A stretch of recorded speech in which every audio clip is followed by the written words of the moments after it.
a question came in from a viewer, and they asked me a simple, straight up, you know, both high-speed printers, both have similar specs right now, similar prices. Which one would you buy? And that's what I want to cover today, I guess. It's complicated, and there are certain features on both, so it was like, you know what, we should do a show, because it's going to take me 15 minutes just to tell you which one you might want to consider buying. We have a thunderstorm here right now. Wow. Anyway, we're going to talk about the differences, but I am going to make when we get into this, I'm also going to make a recommendation as to which one I would buy today and which one I might look at 6 months from now. So yeah, there's reasons. Let's check it all out. Yeah.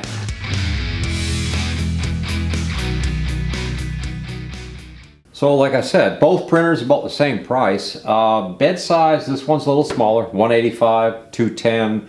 Price wise, this one, look at the retail. I think that's a fair number, but the retail, you know, $379 and the retail $399. That's the was OEM or whatever on them, but it's just going to change over time. Both can be caught on a sale or a flash sale, so you can get a deal. But here's the deal breaker for me right now.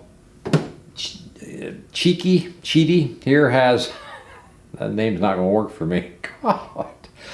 This one here has in-house software. So you basically load their slicer into your computer, and then you put your STL file in there, your model, whatever, and you slice it, get it set up, make a file, put it in here, and run it, and it's a done deal.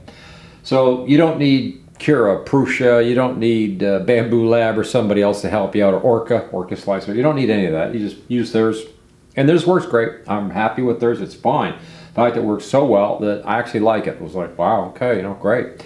And the interface here is not sluggish. It's pretty good, you know, and it's pretty easy to understand what's going on up here. You can tune or fine tune or level. Auto bed leveling, everything works great. The machine is fairly quiet. It's, well, all these, I guess we'll call them hyper speed type printers, are all kind of noisy with fans, and they're kind of loud. This one here is typical. It's not, you know, great. It's not terrible. But so in the short form, the overall picture right now would be, if I was going to buy a 3D high speed, say I'm going to order it today, and I'm going to have it in the shop and start using it, between these two, Kingroon's not going to be happy to hear this one, but I would buy this right here, because you can set this up and get it running and be done with it immediately. So what's the problem? Okay, long range, the wear factor and the build. Kingroon is a better build. Yeah, it's a bigger machine, so it has a little bit more, bed size. But the Kingroon has the linear bearings, which I really like over the carbon fiber rods. The carbon fiber rods, by the way, if you don't believe me, maybe I'll show you a picture of the label in here, but they can't be replaced. So if they get scratched up or they wear or anything like that, it's you're sort of out of luck. You know, you're done. Throw the machine away.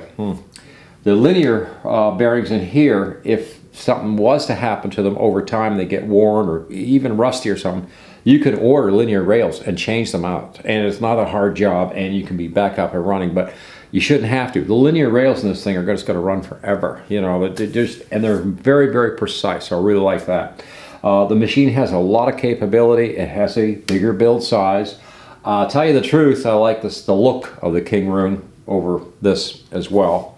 And both of them have the same kind of, you know, high speed and everything ability, so that's great. But here's where this fell down, and I'm going to be, you know, I can't get any more trouble right now, because technically we've fulfilled our contracts. We own both of these machines now, so they're both mine. So I can't get any trouble, right? Well, maybe I will, but Kingroon's going to be angry with me maybe about it. But I think somebody needs to tell them. You know, there's a couple problems. The interface on this thing is, I don't like it. Yeah, not happy with it. And having to use a pen to sit there and poke around to try to use the interface it's terrible. You know, you shouldn't have to do. These guys didn't have any problem with this. How come this happened over here? But yeah, you know, whatever. But the real big difference right now is I have no software that will run this machine. I can't run this machine right now, because My Prusa slicer, I've tried for hours, and I cannot get the Prusa slicer to work with the Kingroon. Cura, same thing. Kingroon supplied some directory files, configuration files, whatever, to configure the Cura to work with the machine. It doesn't work. I've told them it doesn't work, and I have no response. And it's been weeks since I, posted that, but other people I've noticed have posted as well to them and said, hey, it's not working. They recommend Orca Slicer.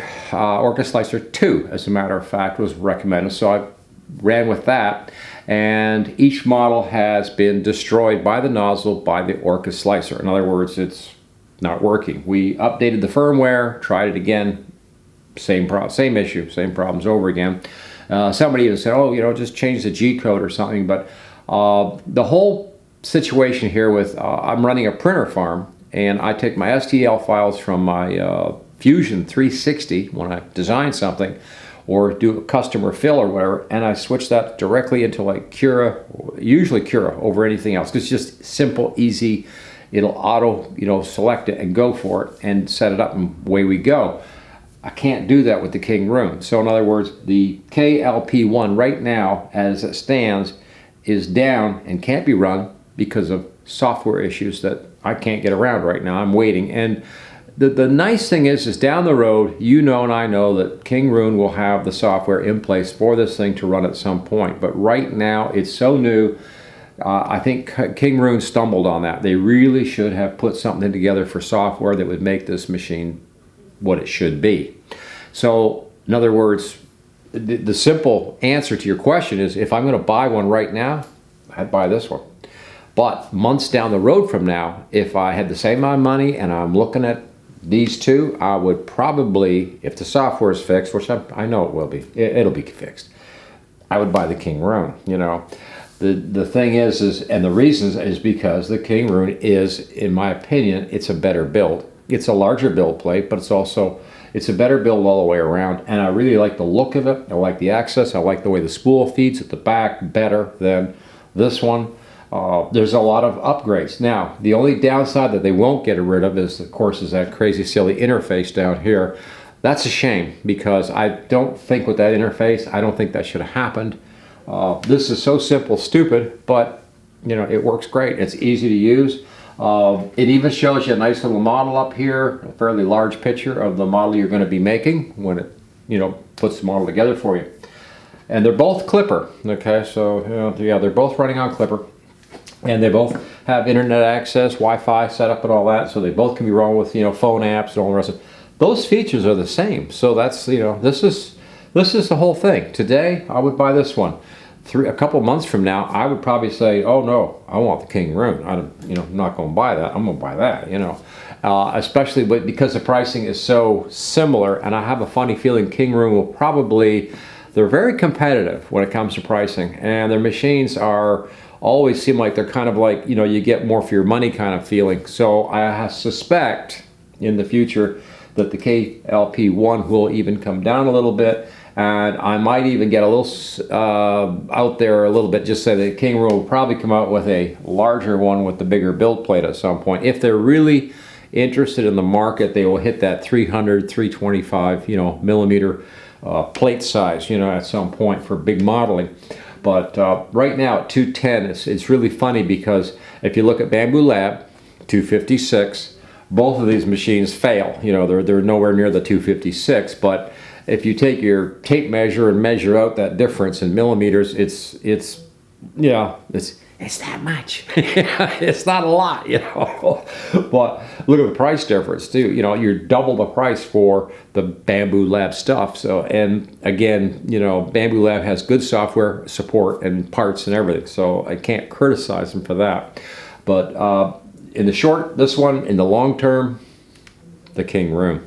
And like I said, I really wanted to go over this today because it just seems like it's a tough answer, And the other thing that's out there, and there was one fellow was telling me that he's got this, and he's able to run it, and I'm like, I don't know how. Mine is crashing with these programs, and even though I've flashed I've redone the firmware and checked the Clipper, everything's up to date.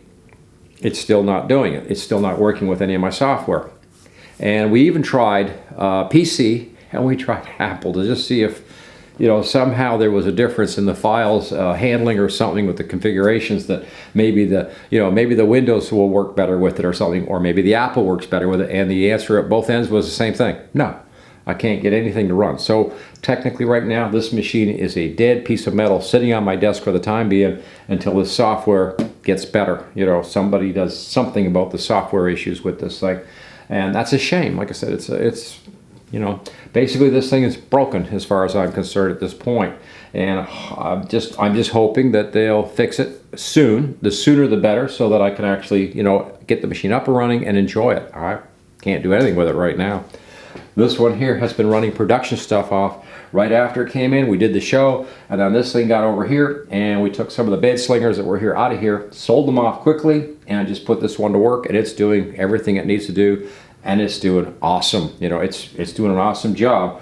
I would like a bigger build plate, but at this price with these features, you know, I can't complain. But the whole premise today is, yeah, this would be the one to buy between the two. And it's a shame to say that, because I really do have I'm sort of, you know, I really like the Kingroon stuff, but this one outperforms it at this time. Only software.